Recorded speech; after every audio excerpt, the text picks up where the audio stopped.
Hi, everybody. David Tello here once again on a nice, cold, early fall evening. I hope wherever you're at, it's nice and warm. But here in North Utah, it was warm up till Monday, this past Monday. And of course, now it's in the 40s and it's going to be probably in the 30s tonight. Probably frost tomorrow morning. But anyway, that's the price you pay for living in northern Utah. Anyway, enough of the weather. Tonight I'm going to be doing something I've been thinking about for the past couple of weeks. That's talking about bands or individual artists that I didn't like back in the day, but I like now. And a lot of the reason I put down is for not liking some of these or getting in bands when I was a kid is you'd hear those certain songs played on the radio over and over again, and you eventually get sick and tired of them, and you wouldn't want to have anything to do with them, or you wouldn't want to dive into their discography. And which is kind of sad because there's so much more than just those few songs to these bands and these individuals. But that's what I'm going to be talking about tonight. But first, let's get on with this. Well, before we do, if you're new to this channel, please subscribe. You can always change your mind later and unsubscribe. Leave a comment down below. Even leave your own choice of individuals and bands that you didn't like back in the day, but you do now. And click the bell so you get notifications. I'm going to be trying to do videos 3 times a week. I'm hoping to do it Monday, Wednesday morning, and Friday morning. So we'll see how that goes.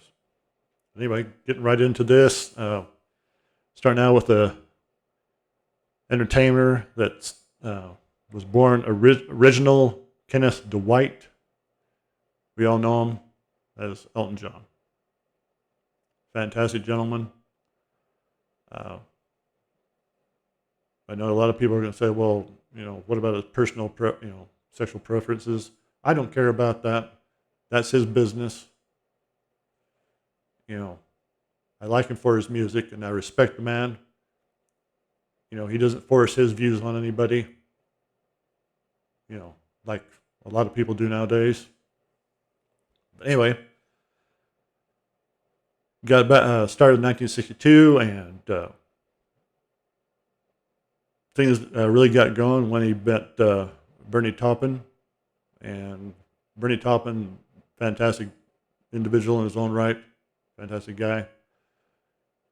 He could write some lyrics, and Elton, he can write some tunes. I remember back in the day, back in the 70s and early 80s, I don't know why I never got into Elton. There's like songs I like Saturday Night and Leave On and stuff like that, but I was really hesitant to buy any of his albums. I did eventually buy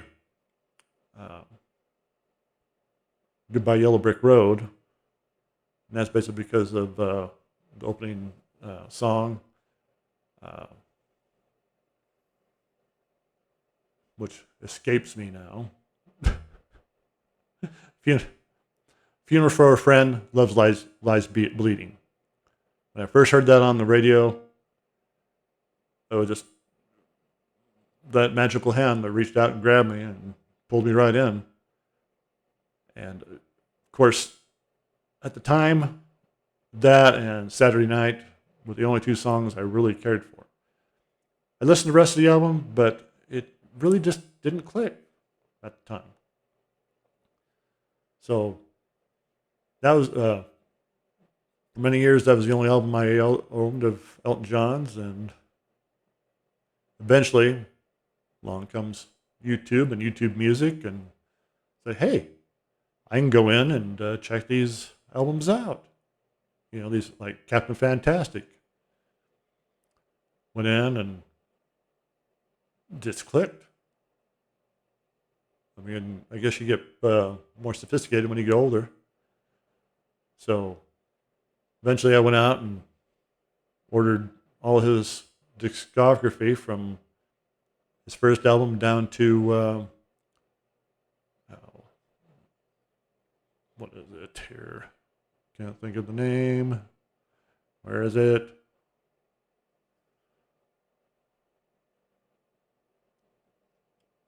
Oh, yeah, Rockin' the Westies. I don't know why I can't remember that.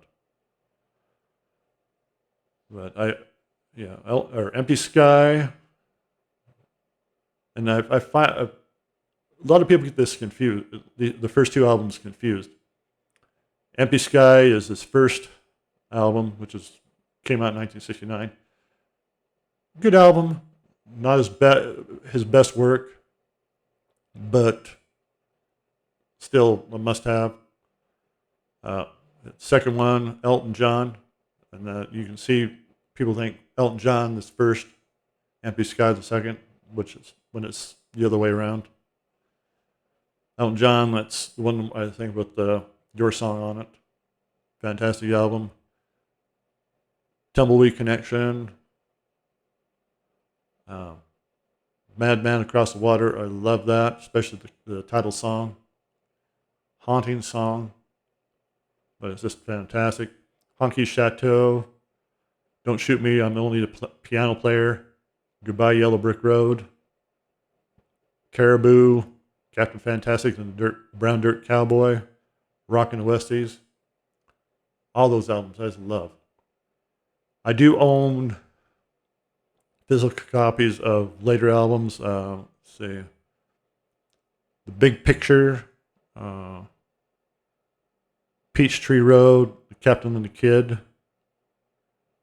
I think that's... Yeah, I haven't got any others between Rockin' the Westies and The Big Picture. Though I hope to get more of those later on, the other ones that later on. But he's got a lot of albums. But anyway,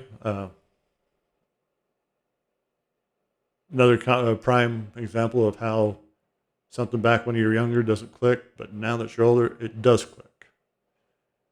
And like I said, Elton John, a fantastic gentleman. Bert Taupin, fantastic lyricist. I mean, I hope of course, he's going to retire here pretty soon. Looks like might be putting out a new album.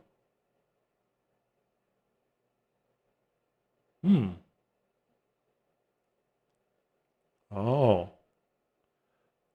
Is it something that was recorded back between November 67 and May 68? That was originally intended to be released as John's debut album. Oh, that's interesting. We'll have to definitely check that out. Yeah. But anyway, I don't want to make this video too long.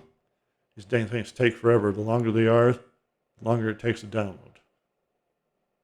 I mean, you can have one. In fact, the other day I did a video that was an hour and 12 minutes long, if I remember correctly. That was the one this past Sunday, before this one. And it took almost 2 hours to upload onto YouTube. Another hour and a half. It took, when it was said and done, it took almost 3 hours.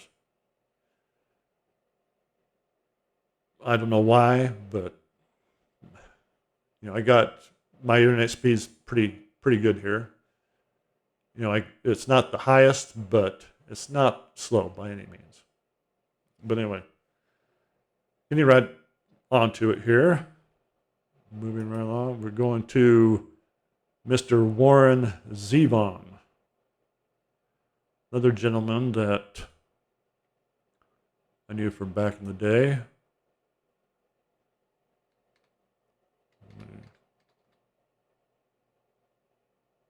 Oop.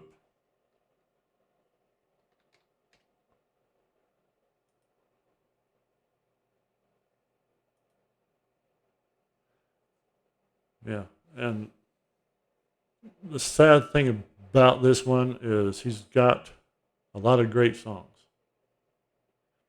And for years, I only knew two of those songs. One was, of course, his biggest hit, Werewolves of London. And the other one was Roland the Headless Thompson Gunner. And the reason why I knew those two is because my sister got the single with little 45 records, and it had those two songs on it. Werewolves of London being the ace, or side one, Roland Thompson Gunner being the side two, side B. I really loved Roland the Thompson Gunner. I mean, it was haunting, fantastic song. I still love it today. I like Werewolves of London, but after a while, it kind of got old for hearing it on the radio. You know, another one of those songs you hear on the radio is too much. You don't want to hear it again. But today, I still, I like listening to it. Probably another reason why I really didn't dive into his discography was his, sad. But now I'm remedying that. And especially, was another sad thing is about it. Is he died so young. I mean, he was 56 when he passed away. Died in 2003. Just I think a couple of weeks after his last album came out. But he had quite a good collection of albums. His first one came out in 1969, Wanted Dead or Alive. From what I understand, that it wasn't really accepted, and it was kind of panned by the media. Of course, that's even back then. That's what they love to do, put down things. Of course, then Warren's his next one, kind of Elton John approach here. First one was Wanted Dead or Alive, then the second one was Warren Zevon, self-titled. Of course, then Excitable Boy came out, and that's the one with Werewolves of London, Roland the Thompson Gunner on it. Fantastic album.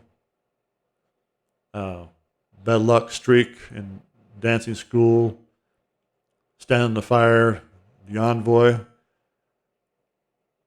I've listened to these. I've listened to them all at least once.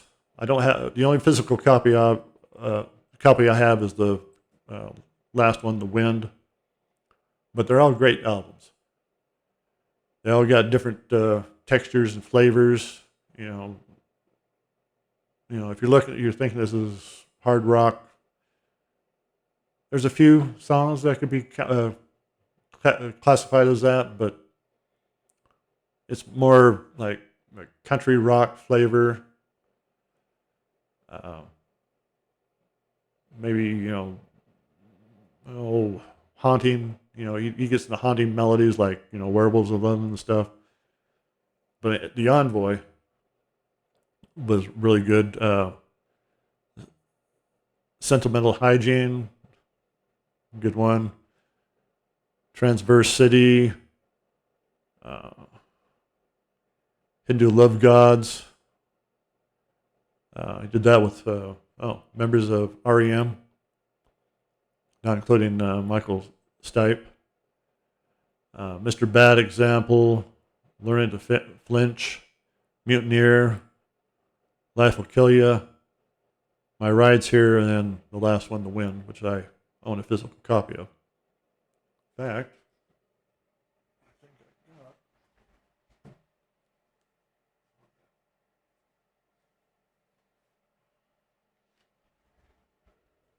yeah, there we go.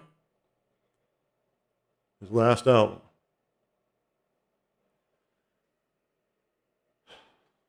It's too bad he left us too soon. I mean, I think he had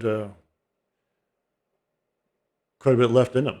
I mean, like I said, he was still, people say, well, 56 is not young. Today's standards, yeah, it is. 56 is still quite young. He got a lot of years left. And when I say 56 is young, especially in the rock, in the music industry, a lot of people say that you don't really retire from music. You just kind of set it aside, but you're still involved in some way and somehow. I'm sure when Elton retires, even though he's retired, I'm sure he's still going to be doing a concert here or there. I may be wrong, but you never know. I've heard a lot of singers and band members saying that you don't retire. You keep on rocking until you're gone, and that holds true. A lot of members of bands, excuse me, have continued to play music until they pass away or whatever. Yeah, but Warren, he got that stuff you get from asbestos, and his son said he talked about how he might have got it from crawling around in the attic of his father's business when he was a child. So, of course, who knows? But he really, he left us too soon, but he left us a lot of good music to listen to, and I'm looking forward to buying all these albums. I really am. So, Warren, if you're up there listening, I want to be buying your albums. So, and, get out and do so too. I mean, he really has a lot to offer on these albums. Before you do, if you're not sure, get on YouTube Music, and check them out. It's only going to cost you a few minutes of your time, but it may click with you. And if it doesn't, hey, like I said, you only have a few minutes of your time. So, but anyway, moving right along this time we're going to a band that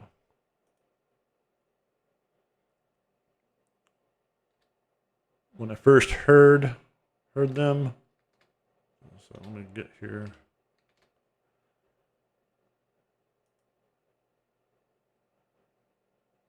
They made me curious, but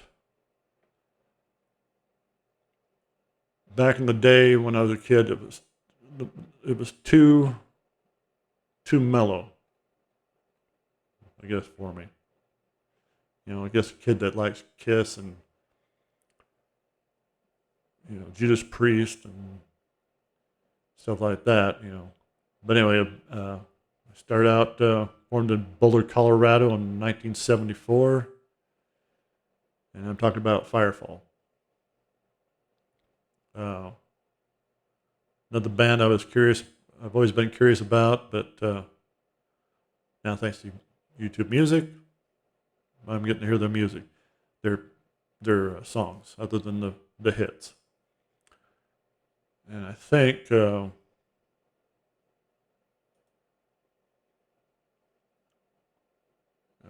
what was that? Wasn't that one? You're a Woman, Cinderella.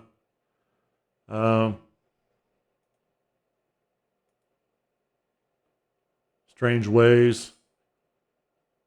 But they had a lot of.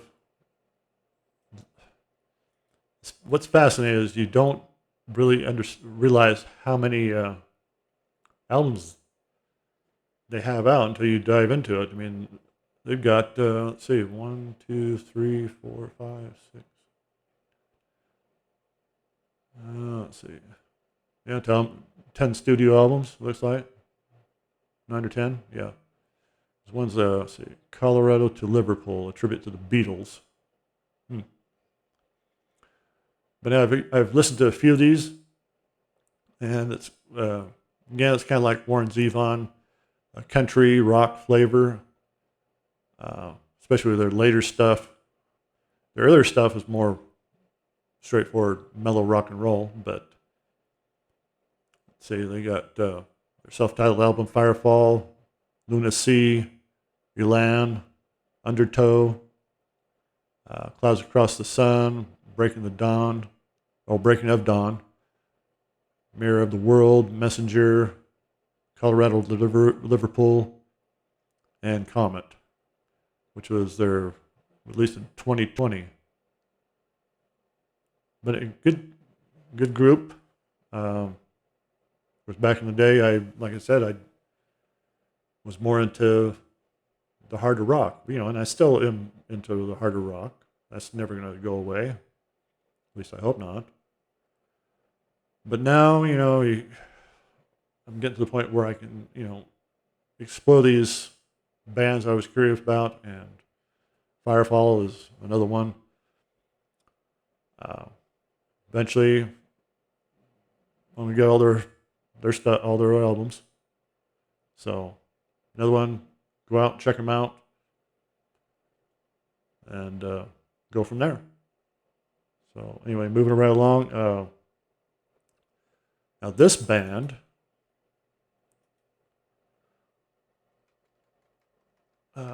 started out in 1969. And I remember the first time I heard about them, heard anything at all, a friend of mine gave me a 8-track tape, and I still think I think I still might have it, but I remember listening to it, and I'm like, it was like bizarre. I mean, how would I put it? Shocking, to the point where I like, no, this is too strange. And it really wasn't. I mean, well, without any further ado, the band King Crimson, and the album was In the Court of the Crimson King. When I finally listened to it again, I was like, why didn't I like this? I mean, yeah, it was mellow, other than 21st century Schizoid Man, but it wasn't bad at all. I mean, the first, Court of Crimson King compared to everything that came afterwards, came after, let's say, Wake of Poseidon, that's where they got really into their out of this world music. But the Court of the Crimson King is quite, a rock prog album. Just totally. Well, it's more rock than prog. Let's put it that way. Of course, then when Wake of Poseidon came out, they were starting to get a little more adventurousome. Then it really started to come out in Lizard, Islands. By the time you get Lark's Tongue and Aspic, you're talking way out there. Good stuff, though. I enjoy it now. Back then, I'm sure if I'd heard Lizard or Islands or even Starless and Bible Black, I probably would have ran away. But now it's, I really enjoy this stuff. like the Starless and Bible Black, Red, Discipline, Beat, Three of a Perfect Pair, Thrack, The Construction of Light, and The Power to Believe. All fantastic. If you're into prog, of course, mega prog, this is the group for you. But I suggest you go out and check it out first on YouTube Music or even YouTube, just to make sure it's your cup of tea. Because if you dive into this head first, you may be in for a shock. Or, and start at the beginning. Get a feel for it with In the Court of the Crimson King, and then go from there. But I'm one album away from having their whole discography, and that's the Power to Believe, their last one. And what I find funny about King Crimson, after 1974, Red, they do, Robert Fripp and them, they do everything in threes. Like you had Discipline, Beat, and Three of a Perfect Pair in the early 80s. And then Thrack, Construction of Light, and Power to Believe in the 90s to early 2000s. But another band that when I was a kid didn't connect. Now that I'm older, it connects. So we better get going here. So I don't want to get too long. This is going to be another 3-hour download. ELP. Of course, Greg Lake, who started out with King Crimson. Keith Emerson, Carl Palmer. 3 talented men. I mean, doesn't get any better than ELP. Back in the day, I remember hearing Lucky Man and trying to type and talk here.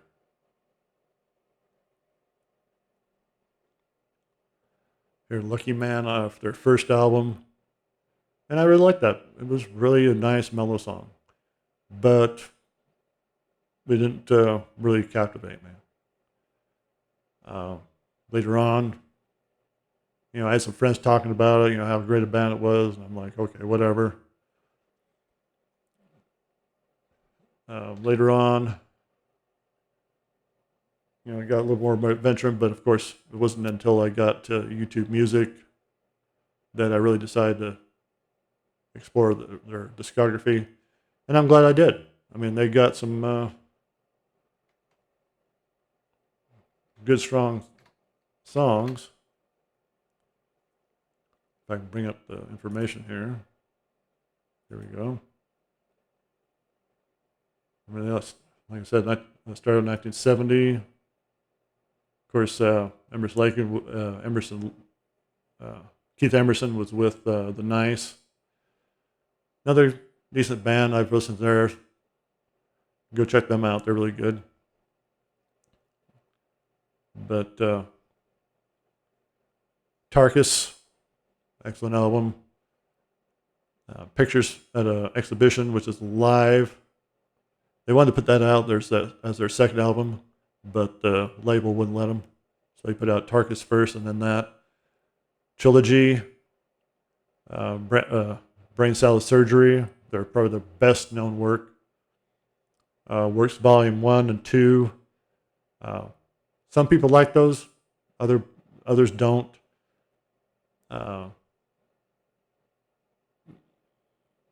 One's good. 2, I really haven't been able to get into. Love Beach, probably their least liked album, especially for the cover. Go check it out. The cover could have been better. Black Moon, I really like that. It's a good album. And Hot Scene, it's okay, But anyway, another band that back then I didn't care for, but I love now. So anyway, the next one up, Genesis. Now Genesis is interesting case with me. Probably interesting case with a lot of people.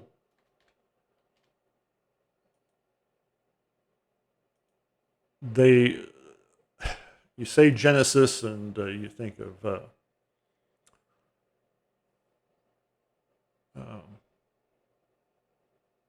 Phil Collins,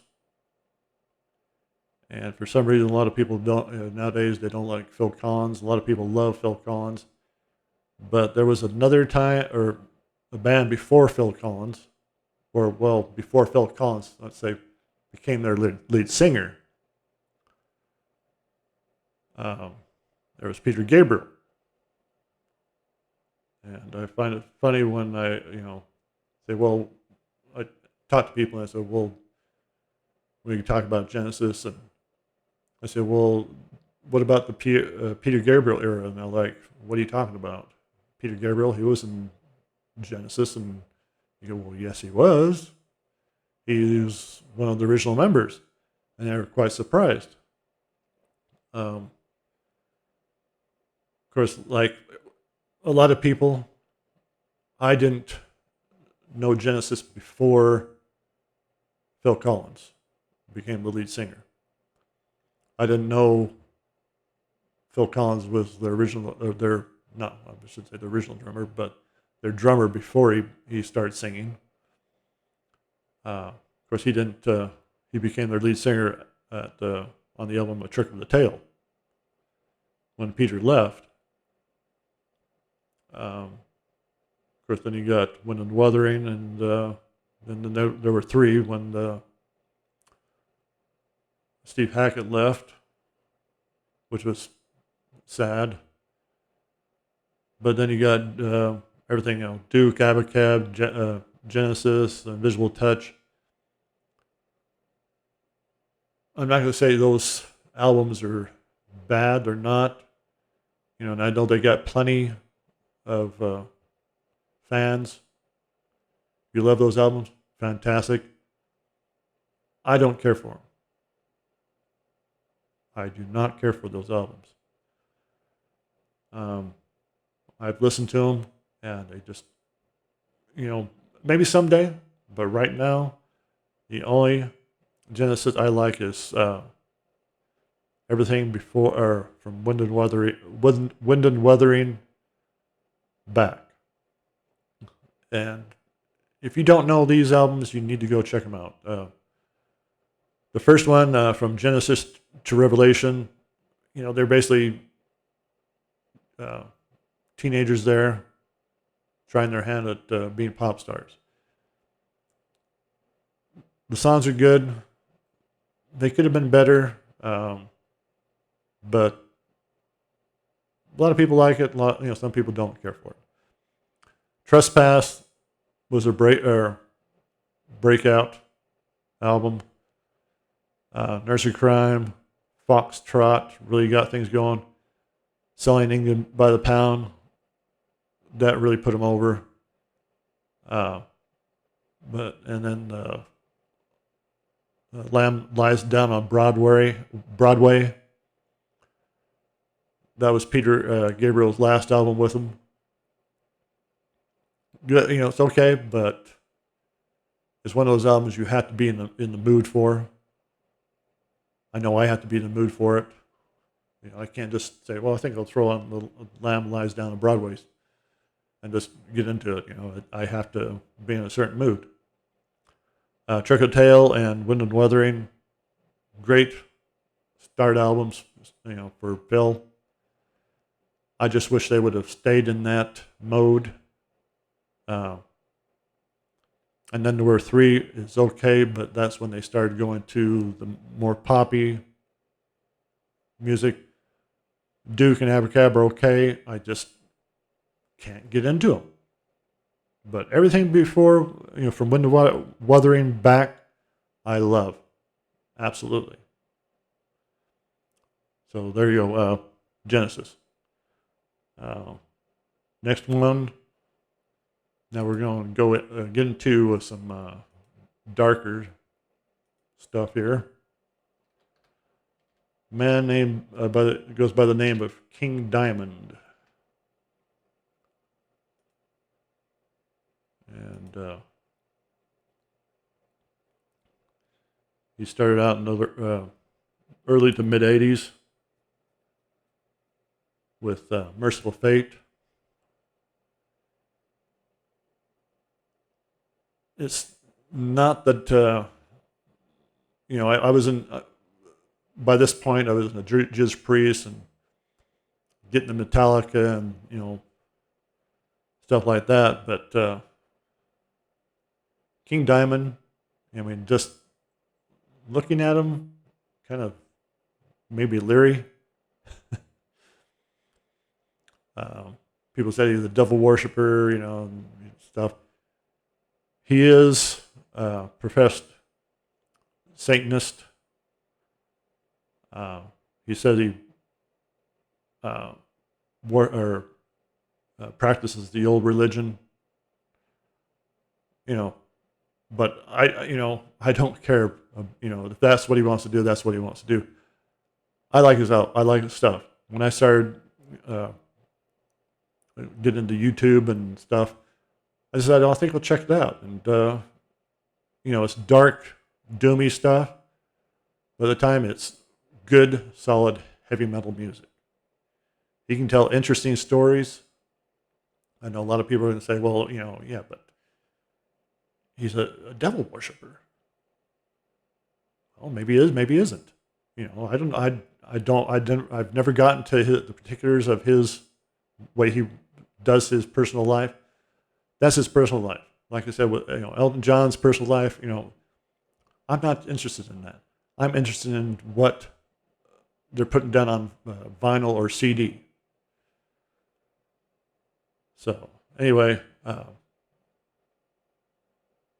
lot of great stuff. Fatal Portrait, Abigail, Them, Conspiracy, The Eye, Spider's Lullaby, The Graveyard, Voodoo, House of God, Abigail 2, The Revenge, Puppet Master. I saw him doing a little story about the Puppet Master, and it was quite a creepy story. Give Me Your Soul, Please. That was his last album. That was back in 2007. It looks like he's going to have a new one out called The Institute, coming out in 2022. So I'm definitely looking forward to that. But anyway, King Diamond. His real name, I would think, was Kim. Let's see here. Yeah, Kim Bendix Peterson. So anyway, moving right along. Okay, speaking of Merciful Fate, that's the other band that I'd heard about, but again, kind of got leery. I can bring it up here because of King Diamond. That's our lead singer. And oh boy, I hit the wrong thing here.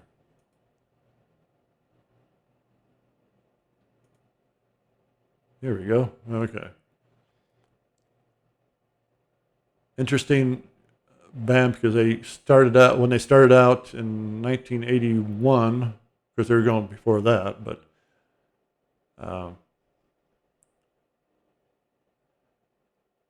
they put out an EP and then 2 albums, and then that was it. And then King Diamond went off and did his own stuff.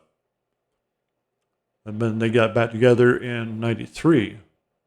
So again, one of those bands I was interested in, kind of looked at from afar, but because of King, I'm like, I don't know. But anyway, finally I got to listen to their stuff. Really solid heavy metal music. First album, Melissa, fantastic. There's like I said, there's an EP before Melissa. I can't remember what it's called. Uh, Don't Bring the Oath is their second one. I think Don't Break the Oath is their most popular. Uh, then there's 9-year hiatus there. In the Shadows, their comeback album in 93, then Time in 94, Into the Unknown in 96, Dead Again in 98, and then 9 in 1999. Whether or not they'll be doing anything again, of course, it's been over 20 years since 9 came out, so who knows? Maybe they will, maybe they won't. But anyway, worth a listen. Check them out on YouTube Music and go from there. Right, moving right along. Motorhead. Good old Lemmy. Lemmy and the guys, Fast Eddie Clark.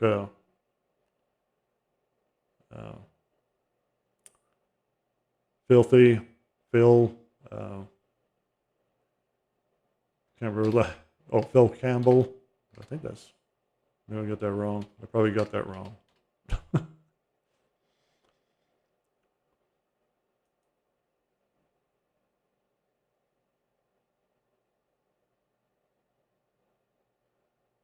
Of course, a lot of people don't realize that the classic lineup wasn't the first. Let me get to that here.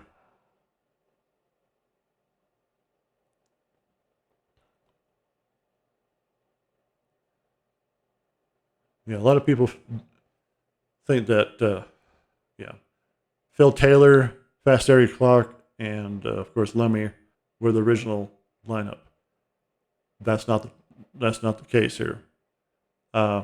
Lemmy, along with Larry Wallace and Lucas Fox, was the band that started the band. Phil Taylor and Fast Eddie joined, and then they did Motorhead, the first album. Of course,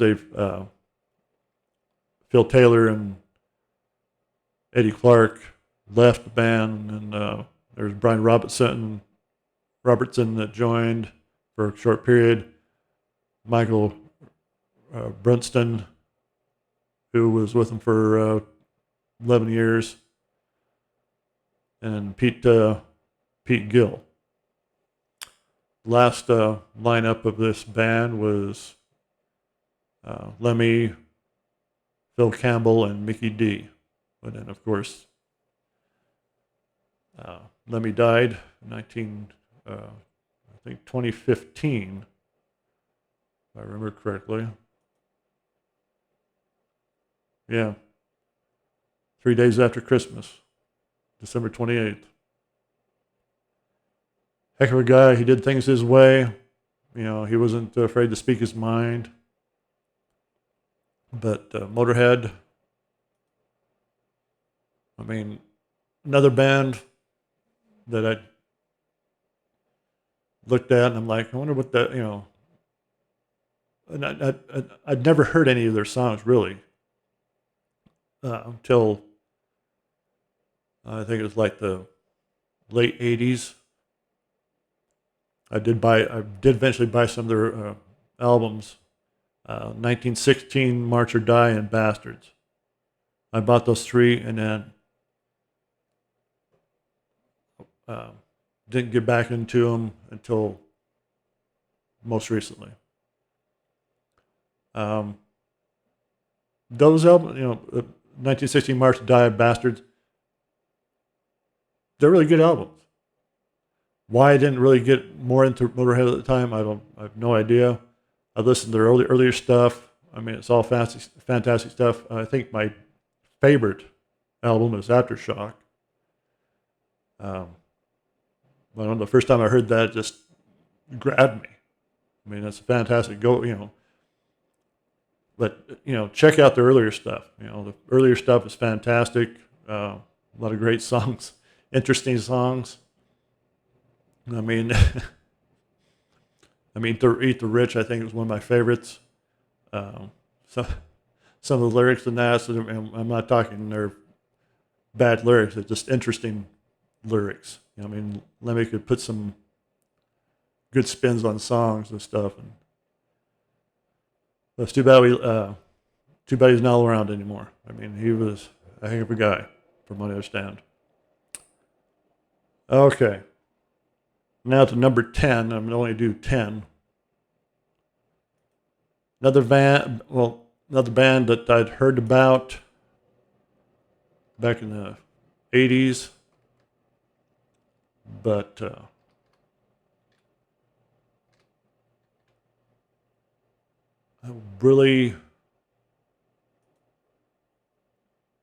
it really didn't click until recently. And that was Voivod. Band that started in 82. Yeah. 82, the original lineup, Michael Away, Given. I hope I'm pronouncing these right. Jean Thorat. Probably just butchered that. Blackie. He went by Blackie. Pierre St. Jean. Giles. Bryce Boris. Again, apologies if I'm butchering these names. Eric Forrest. And of course, Jason Newsted was in the band too for a short period of time. I think he did at least a couple albums with them. Of course, you knew Jason Newsted from when he was in Metallica.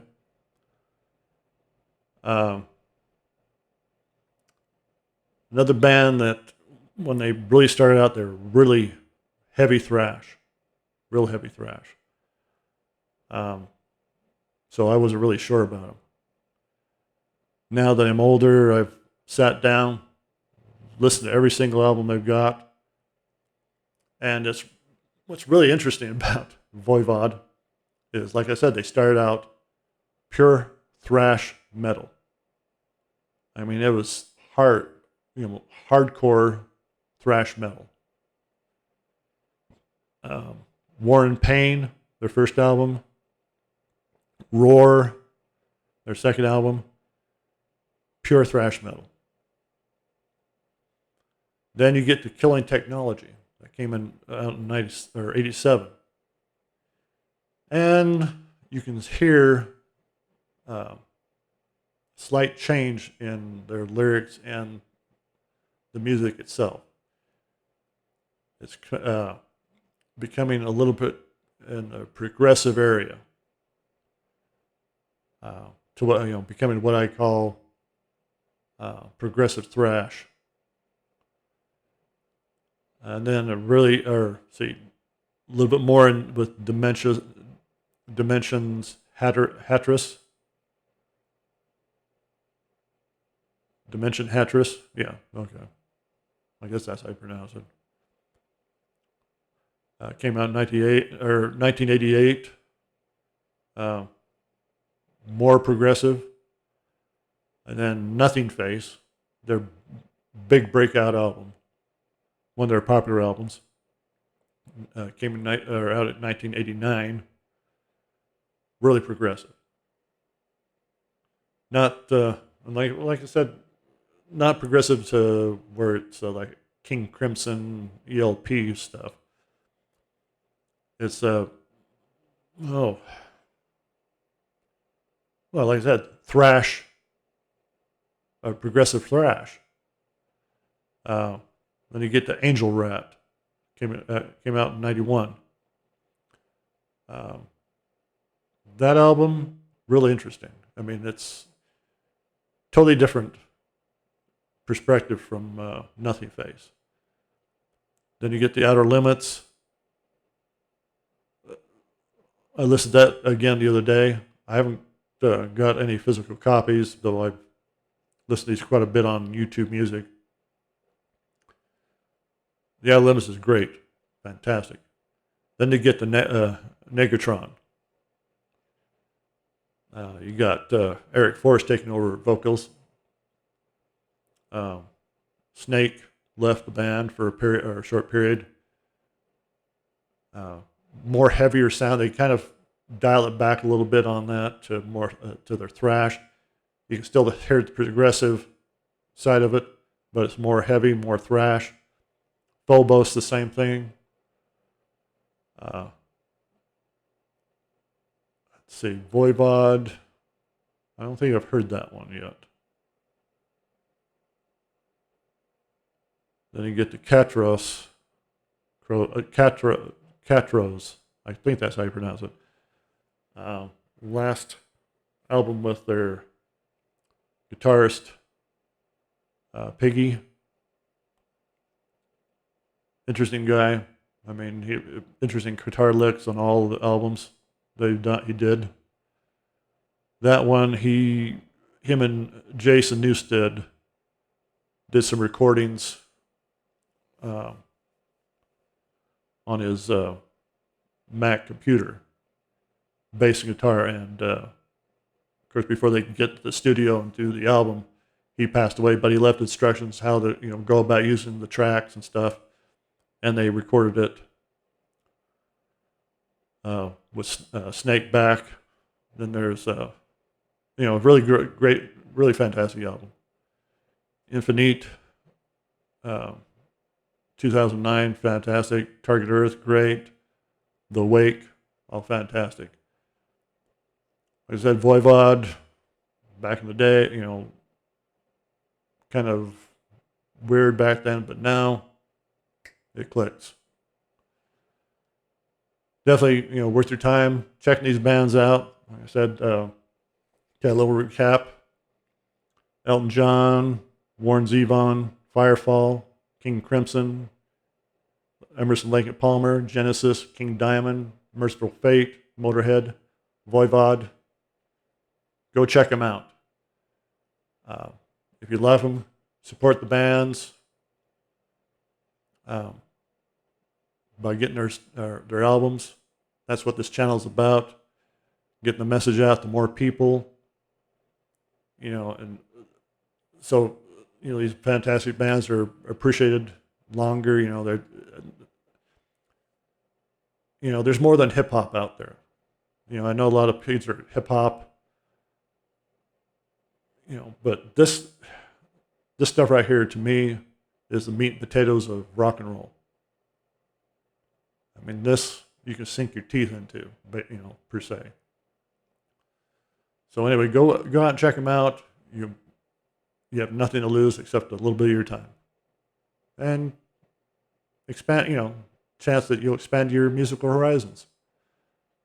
Like I said, these bands